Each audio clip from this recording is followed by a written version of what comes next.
விடுங்க, நல்லா புஷ்ஷுன்னு வந்துடுங்க. அவ்வளோதாங்க. இதே மாதிரி நீங்களும் செஞ்சு பாருங்கள். Hello friends, welcome to Dharapuram GM cooking. இன்றைக்கி என்ன பார்க்க போகிறோம் அப்படின்னா, புசு புசுன்னு உப்பலான பூரி வந்து எப்படி செய்கிறதுன்னு பார்க்கலாங்க. அதுக்கு வந்து நான் இந்த டம்ளரில் 2 டம்ளர் மாவு தான் இதை எடுத்து இந்த பாத்திரத்தில் வச்சுருக்குறேங்க. அதை இதில் போட்டுக்கலாங்க. அகலமான பாத்திரத்தில் போட்டுக்கிட்டா நம்ம மாவை வந்து பிசைகிறதுக்கு வந்து சௌகரியமாக இருக்கும். இப்போ வந்து நம்ம தேவையான அளவு உப்பு சேர்த்திக்கலாங்க. உப்பு வந்து பார்த்து சேர்த்திக்கிங்க. ஏன்னா பூரி கிழங்குலையும் வந்து நம்ம உப்பு சேர்ப்போம்.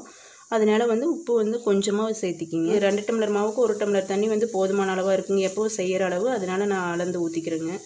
உங்களுக்கு வந்து நீங்கள் யூஸ் பண்ணுற மாவுக்கு எவ்வளவு தேவைப்படுதோ அந்த அளவு நீங்கள் யூஸ் பண்ணிக்கிங்க. பூரிக்கு மாவு பிசையும் போதுங்க இப்படி கொஞ்சம் கொஞ்சமாக தானுங்க தண்ணி ஆட் பண்ணணும். ஒரே அடியாக ஊற்றிடக்கூடாதுங்க.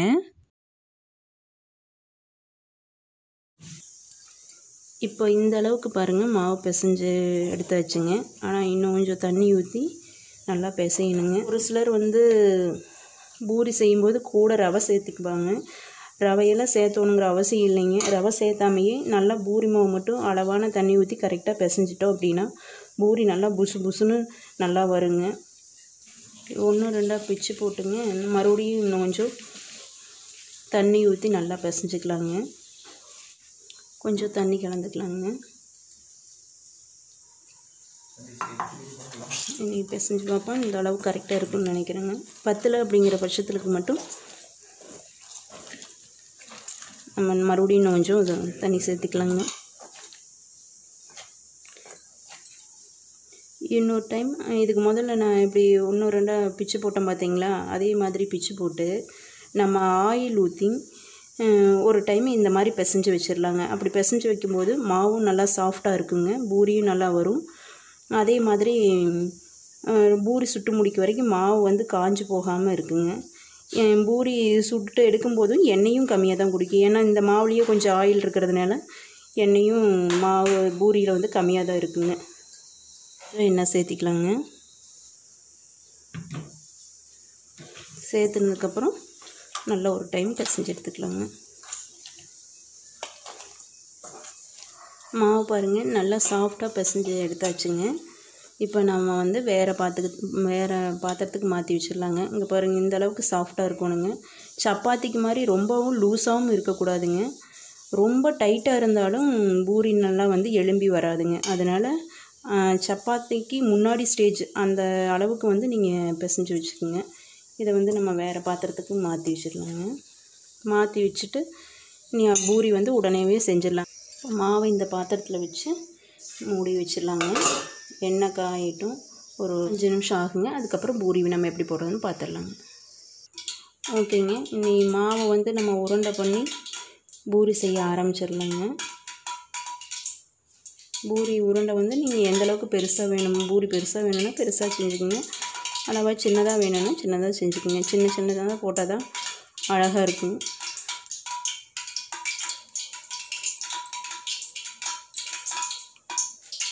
தேய்க்கும் போது லேசாக இந்த சின்ன ஒரு பாத்திரத்தில் கொஞ்சம் ஆயில் எடுத்து வச்சுக்கோங்க. சப்பாத்திக்கு மாதிரி கோதுமை மாவை போடக்கூடாதுங்க. நம்ம வந்து எண்ணெய் தான் யூஸ் பண்ணணும். ஏன்னா கோதுமை மாவை யூஸ் பண்ணும்போது எண்ணெய்க்குள்ளே போட்டோம்னா நல்லா கருகி போயிடுங்க. லேசாக எண்ணெயை தொட்டுக்கிட்டிங்க அப்படின்னா பூரி கட்டையில் மாவு ஒட்டாதுங்க. அதுக்காக தான் இந்த மாதிரி தேய்ச்சிக்கோங்க.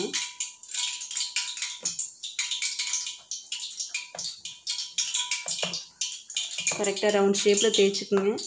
ரவுண்ட் ஷேப் வரலைங்கிற பட்சத்துக்கு நீங்கள் ஏதாவது ரவுண்டாக இருக்கிற கப்பை வச்சு கட் பண்ணிக்கிங்க.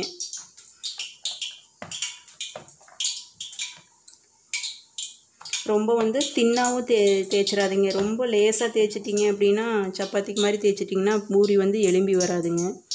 ரொம்ப திக்காக தேய்ச்சிட்டோம்னாலும் பூரி நல்லா வராதுங்க. பார்த்து ஒரு மீடியமாக தேய்ச்சி வச்சுக்கோங்க. இதே மாதிரி எல்லா மாவையும் உருண்டை பிடிச்சி தேய்ச்சி வச்சிடலாங்க.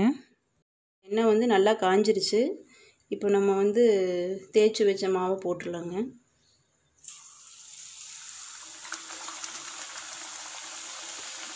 நல்லா காஞ்சதுனா தான் இந்த மாதிரி சவுண்டாக வருங்க. பூரி பாருங்கள், இப்போ நல்லா எலும்பி வந்துருச்சுங்க. நீ திருப்பி விட்டுடலாங்க. நீங்கள் என்ன பண்ணணும்னு பார்த்தீங்கன்னா, மெயின் பூரி வந்து நல்லா புசு புசுன்னு வரணும்னா ஃப்ளேம் வந்து ஃபுல் ஃப்ளேமில் நீங்கள் வச்சிடணும். கருகி போயிடும்னால நீங்கள் பயப்படாதீங்க. ரொம்ப வந்து எண்ணெய் வந்து கொதிச்சிருச்சு அப்படிங்கிற பட்சத்தில் மட்டும் நீங்கள் சிம் பண்ணிவிட்டு அப்புறம் நீங்கள் அதிகப்படுத்திக்கிங்க. இப்போ பாருங்கள், நல்லா எண்ணெய் காஞ்சிருக்க முடியுதா, இந்த மாதிரி பூரி நல்லா எலும்பி வருதுங்க பாருங்கள். 2 பூரி ரெடி ஆயிடுச்சுங்க.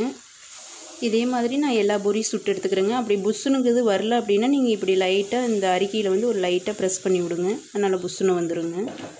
அவ்வளோதாங்க. இப்போ பாருங்கள், நம்ம எதிர்பார்த்த மாதிரி பூரி நல்லா புஷ் புஷ்ஷுன்னு வந்துருச்சுங்க. இதே மாதிரி நீங்களும் செஞ்சு பாருங்கள். செஞ்சு பார்த்துட்டு பிடிச்சிருந்துச்சு அப்படின்னா நம்ம சேனலை வந்து சப்ஸ்கிரைப் பண்ணிடுங்க, லைக் பண்ணுங்கள். ஏதாவது கமெண்ட்ஸ் சொல்லணும்னு நினச்சிங்கன்னா கமெண்ட் செக்ஷனில் சொல்லுங்கள்.